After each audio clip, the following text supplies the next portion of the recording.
Sungguh benar-benar ataina kami Allah telah memberikan mengkaruniakan Luqmana kepada Sayyid Luqman al-hikmata hikmah, keluasan hati, keluas pikiran, kelapangan ilmu, keluasan ilmu, al-hikmah, dan kemanfaatan yang tiada batas. Wa may yu'tal hikmata faqad utiya khairan katsira. Siapa yang diberikan oleh Allah al-hikmah dengan kehendaknya Allah, tidak memandang pangkatnya orang, tidak memandang gen keturunan nasabnya orang, tidak memandang apapun. Kalau Allah berkehendak kepada seorang hamba diberikan hikmah, maka faqad utiya khairan katsira, maka sungguh dia telah diberikan kebaikan yang sangat banyak. Mudah-mudahan kita mendapatkannya. Amin.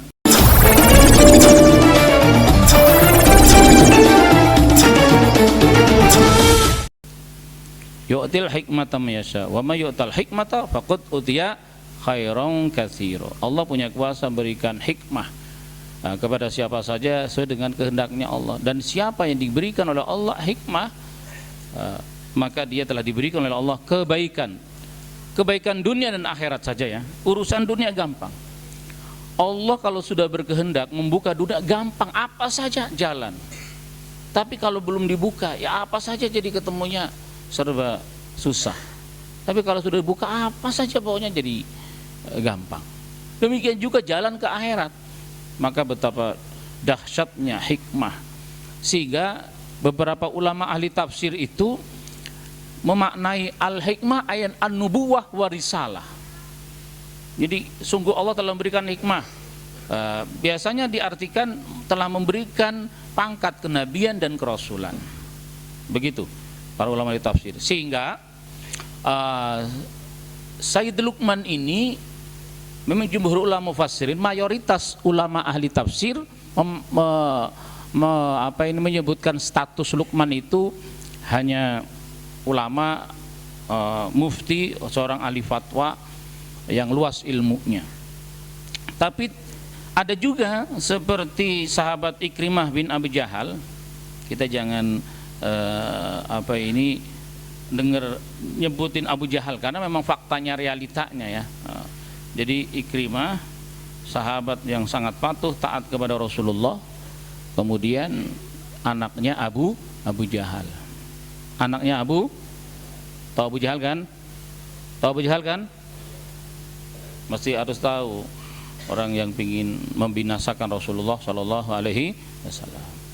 Pokoknya jangan heran lah, ada Panglima Khalid bin Walid bin Mughirah. Walid bin Mughirah juga orang kafir yang ingin membunuh Rasulullah Shallallahu Alaihi Wasallam.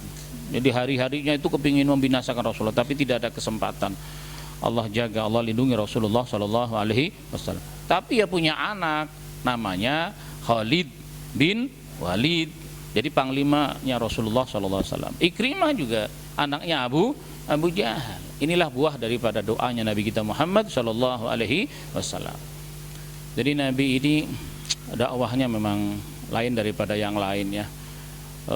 Disakiti, dizolimi, dicaci, dimaki, pokoknya habis-habisan. Tapi tetap ngedoain. Biarpun Nabi diperlakukan saya berdarah-darah, saking gak teganya malaikat itu kemudian minta izin kepada Allah untuk menemui Rasulullah Sallallahu Alaihi Wasallam, dan kemudian malaikat menawarkan, bagaimana itu kaum Taif yang membuat dirimu berdarah-darah, yang menimpukan pakai batu? Kalau kami malaikat penjaga gunung ini siap membedol, mengangkat gunung, timpakan kepada mereka binasa semuanya. Nabi menjawab, jangan, kelak nanti akan lahir dari tulang rusuk mereka, dari darah dagingnya mereka, orang-orang yang beriman kepada Allah. Allahumma hdi qaumi fa innahum la ya'lamun. Ya Allah, tunjukkan mereka, karena mereka adalah orang-orang yang tidak tahu, tidak mengerti apa-apa tentang kenabian dan kerasulan. Baik, kita kembali.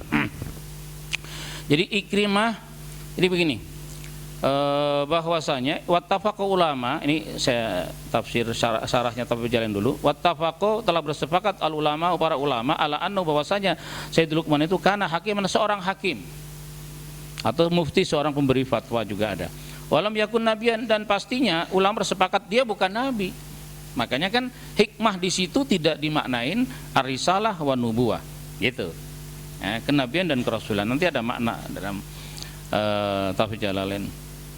Dan illa Ikrimah kecuali Ikrimah bin Abu Jahal, Ikrimah bin Abu Jabal, wa Syu'bi dan Imam Asy-Syu'bi, waqala, keduanya berkata binubuwatihi, bahwa Sayyid Luqman itu adalah pangkatnya nabi. Tapi kan dua-dua, jumhur mayoritas ulama sepakat bahwasanya Luqman itu bukan nabi, tapi menjadi surah. Wasumiyat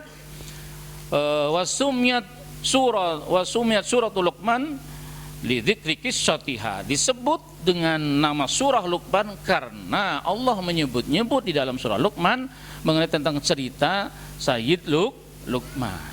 Bukan nabi, tapi namanya diabadikan di dalam Al-Qur'an. Sama dengan Ali Imran, keluarga besar Sayyid Imran. Sayyid Imran ini kakeknya Nabi Isa alaihi salam. Ada Sayyid Imran, bapaknya Nabi Harun dan Nabi Musa. Tafsirnya adalah minha, dari hikmah tersebut, al-ilmu, ilmu, wad-diyanatu, dan keagamaan, wal isobatu fil qoli, dan wal isobatu, tepat atau pas, fil qoli, di dalam berucap,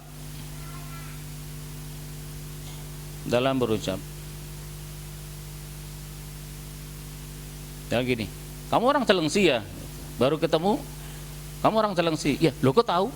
Ya tahu aja, gitu misalnya. Nah, orang Celengsi banyak, kamu orang Metelan ya? Iya, orang udah tahu, orang pernah ke rumahnya, itu nggak asing. Ini baru ketemu sama orang, kamu lagi punya utang ya? Pucat dia. Jadi omongannya tuh gitu banget. Jadi tanpa orang itu kemudian